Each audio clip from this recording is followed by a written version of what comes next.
Vamos a realizar otra comunicación con el especialista Carlos Garay para que pueda desarrollar su ponencia.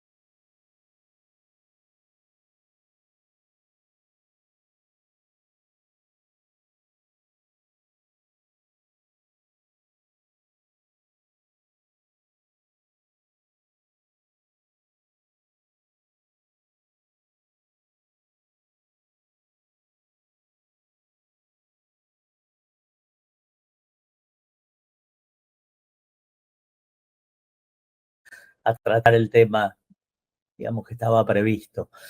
La Bienal es sobre territorio y ciudad, y esto, digamos me llevó a situar el tema. Te voy a pedir, por favor, que pases las diapositivas, Augusto. Me llevó a tratar de ubicar el tema, a lo mejor desde una perspectiva territorial, que es lo que me ha tocado trabajar en los últimos años. Es decir, tratar de mirar el fenómeno de las ciudades desde una mirada territorial.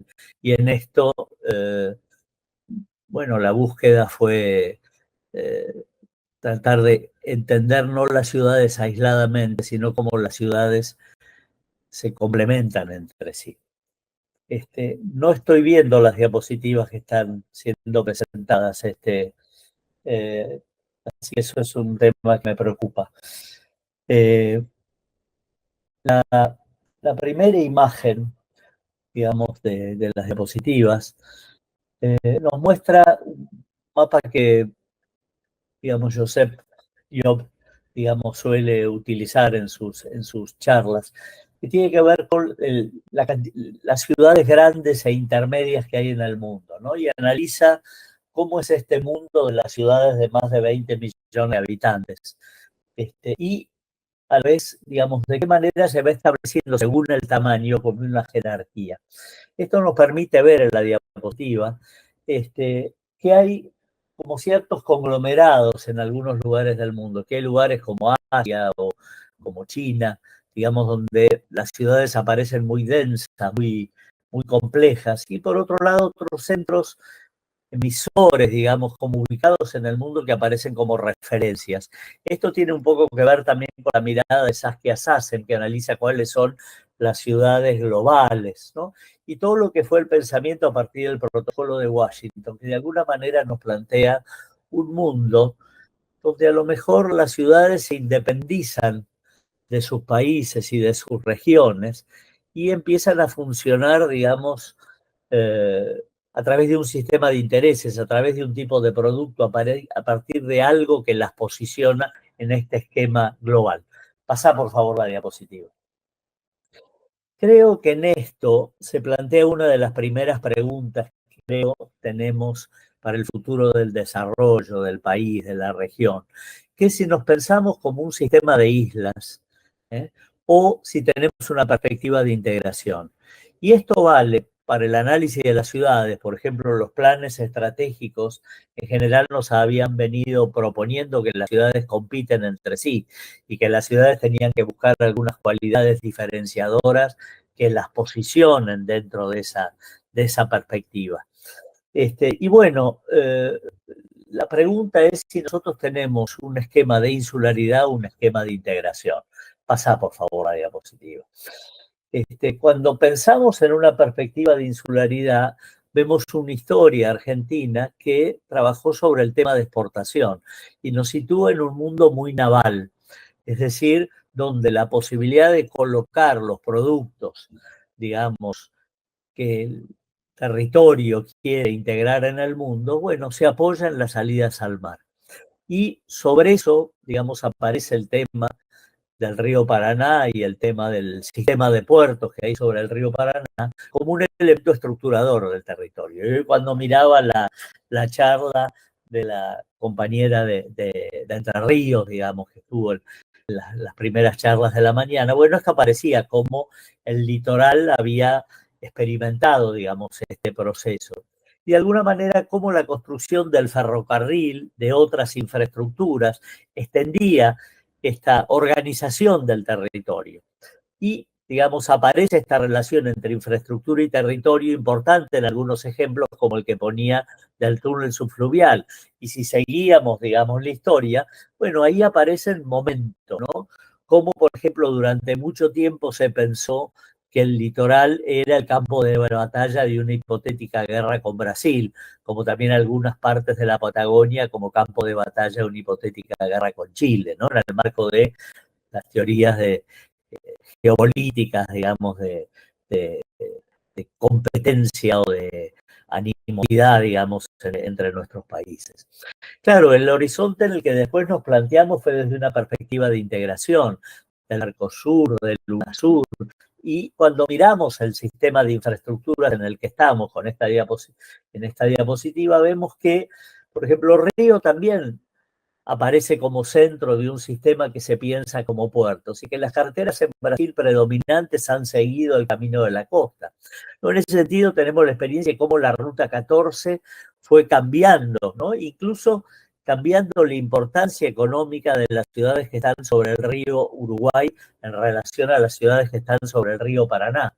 Y, digamos, esta matriz, pasada a la diapositiva que sigue, nos lleva, digamos, a esta eterna discusión que tenemos de la estructura territorial y por lo tanto del sistema de ciudades vinculado al sistema de flujos que termina en el puerto. El modelo extractivista en este sentido ha sido, digamos, coherente a lo largo del tiempo y lo sigue siendo hoy. Es decir, nos propone una estructura que apunta sobre el sistema de puertos, que al principio tenía el ferrocarril como medio central, que después el sistema vial calcó ese trazado de las líneas ferroviarias y que por lo tanto las ciudades que están en alguno de esos nudos son los grandes centros de acumulación. Y en especial, digamos, el área metropolitana de Buenos Aires, el área de Rosario, si tuviéramos que analizar la historia de Córdoba, obedece a otras características, pero también como punto clave en este posicionamiento del sistema de flujos, digamos, hacia el noroeste y, digamos, de la época colonial. Bueno, este esquema nos lleva a esta distribución del PBI que aparece en este plano, la participación del bruto geográfico, y nos marca la matriz de estas inequidades, estas injusticias, estas desigualdades, digamos, que encontramos en la organización del territorio. Pasa, por favor, la diapositiva.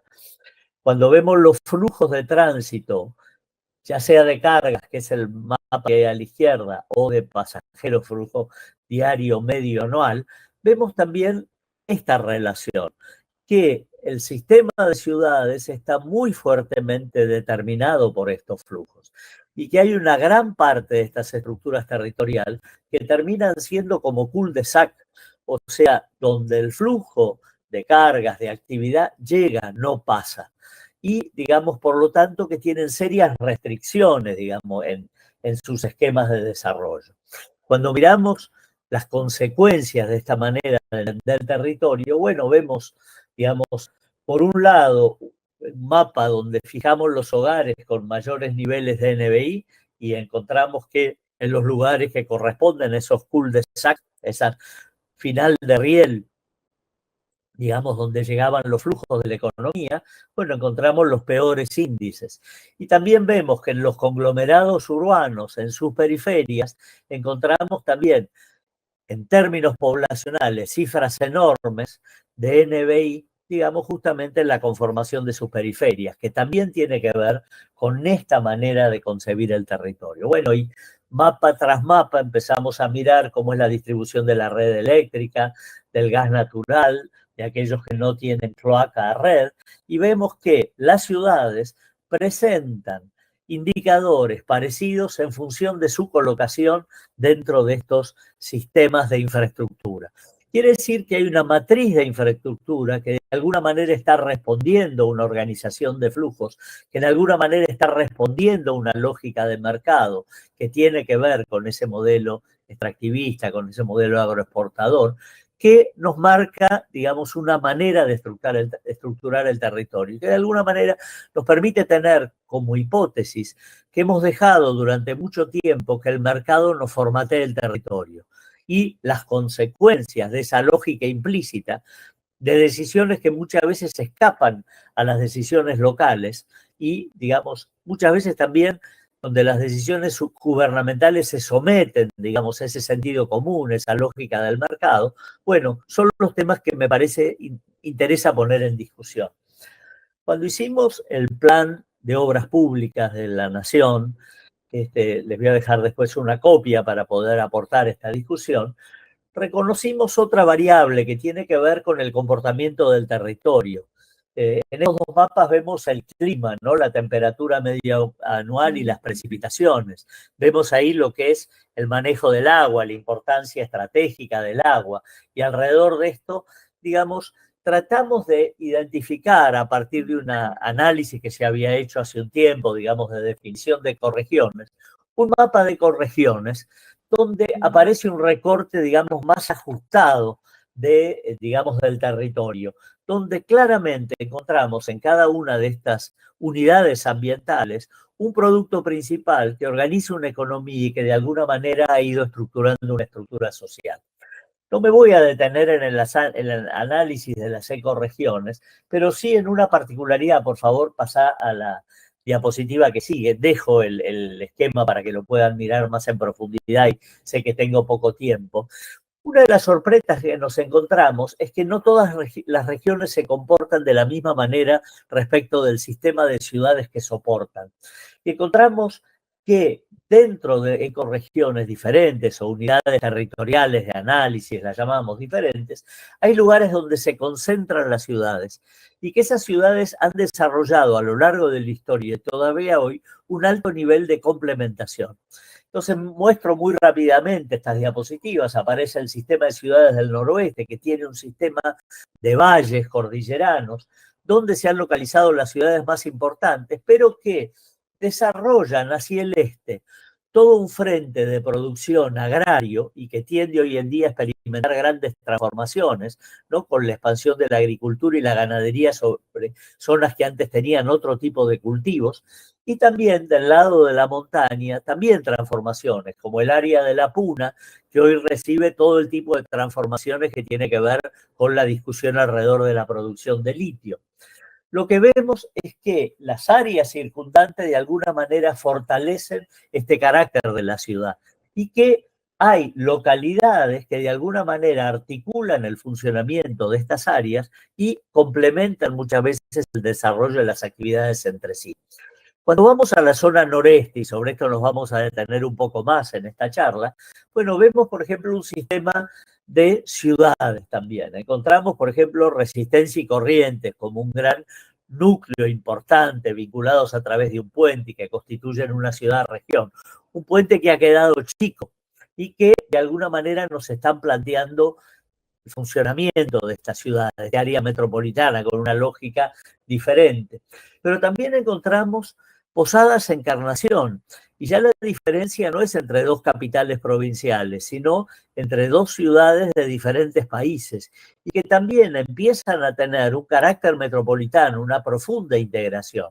Bueno, lo mismo podríamos decir de Puerto Iguazú, Foz de Iguazú y Ciudad del Este, y en alguna medida también de la relación entre Clorinda, Puerto Falcón y Asunción. Es decir, vemos que si en el primero de los sistemas de ciudades encontrábamos una linealidad, en este segundo encontramos como un circuito, ¿no? Es decir, de ciudades que están cada vez más vinculadas entre sí y que ese vínculo plantea el tema de la integración regional, digamos, regional en el sentido de distintos países, de un territorio, digamos, que se comparte, digamos, como un tema importante. Cuando miramos el primer sistema de ciudades, el del noroeste, encontramos que hay como unas 6 millones de personas dentro de este circuito, ¿no? 5 millones de personas dentro de este circuito. Cuando miramos el segundo, digamos, encontramos que hay unas 5 millones de personas dentro de este circuito. Y si seguimos recorriendo la Argentina y miramos también el tema de las ciudades de Cuyo o de las ciudades de lo que llamaríamos la zona núcleo, es decir, y bueno, encontramos, por ejemplo, que también en la integración entre Mendoza, San Juan, San Luis y Santiago de Chile, Valparaíso, etcétera, volvemos a encontrar alrededor de 7, 9 millones de personas congregadas en ese lugar. Y en la zona núcleo, si separamos las tres grandes áreas metropolitanas, o sea, Córdoba, Rosario y Buenos Aires, bueno, quedan unas 6 millones de personas, digamos, situadas en diferentes provincias, pero que comparten, digamos, una problemática muy homogénea. Bueno, sobre esto en la Patagonia también podemos hacer el análisis, aunque las cifras de población son mucho menores, pero también vemos que las ciudades de la comarca andino-patagónica y que las ciudades de la costa también comparten una problemática común. Esto nos lleva a pensar que hay como una tipología de ciudades vinculadas entre sí, de ciudades que desgraciadamente hoy tienden a competir, y todo este pensamiento en los planes estratégicos estimuló esta competencia. Pensar que, digamos, el secreto era posicionarse ventajosamente frente a las ciudades de alrededor, incluso pensándolas como ciudades rivales, sin considerar que de golpe hay una posibilidad de complementación que es central. Perdón, estoy pasando yo las diapositivas, es decir, estoy parado en una diapositiva y dice la colaboración entre ciudades. La colaboración favorece el crecimiento de la complejidad. Y es sobre esto el tema que es interesante. Es decir, si nosotros pensamos que un aglomerado, un sistema de ciudades, una constelación, no sé, un archipiélago de ciudades, puede reunir una masa crítica de 4 o 5 millones de personas. La complejidad que se puede desarrollar dentro de este sistema es una complejidad que tiene otro tipo de equilibrios respecto de las grandes